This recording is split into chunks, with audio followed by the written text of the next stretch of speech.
Thanks for joining us for this Denver 7 Election Night update. I'm Jessica Porter. I'm Shannon Ogden. Glad you're with us tonight. We have results across the country and here in Colorado.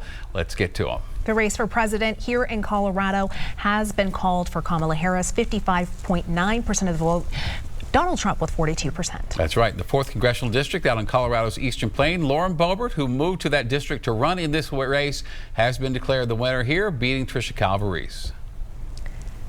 All right, our chief investigative reporter, Tony Kovaleski, now at his very fancy board over there. All right, Tony, Boebert stepping into Ken Buck's territory, but some have wondered if she would command the same support as he did. What are you seeing with the numbers? Well, we've been saying all along, Jessica and Shannon, we're taking you inside the numbers, and clearly Lauren Boebert projected to win, but did she win? And let's show you why there are questions about that. Yeah, she is going to Congress, winning by less than 10% of the vote. Why is that number significant? Well, let's go back just 2 years ago.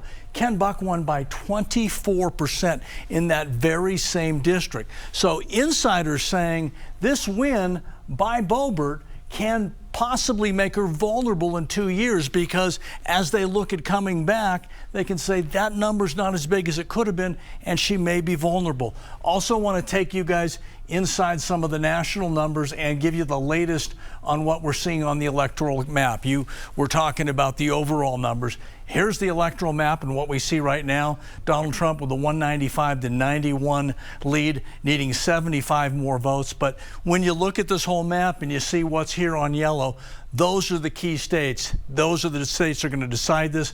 None of those decided yet. None of them called.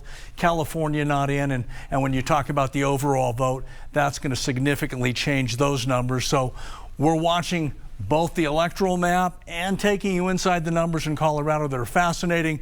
Kamala Harris's numbers can have an impact on those congressional races. Right now, she is trending higher than that 12% she was projected to win at. So a lot of storylines here. We'll continue to monitor them throughout the night. Fascinating election night. Happy to see the number of people that have been out voting, and clearly some people are still in line. Jessica, Shannon. And before we get out of here, I want to touch on the race in the 8th Congressional District, Evans and Caraveo. This one's just been razor tight, razor thin all night long, Tony. I can take you there right now, and I'll give you those numbers.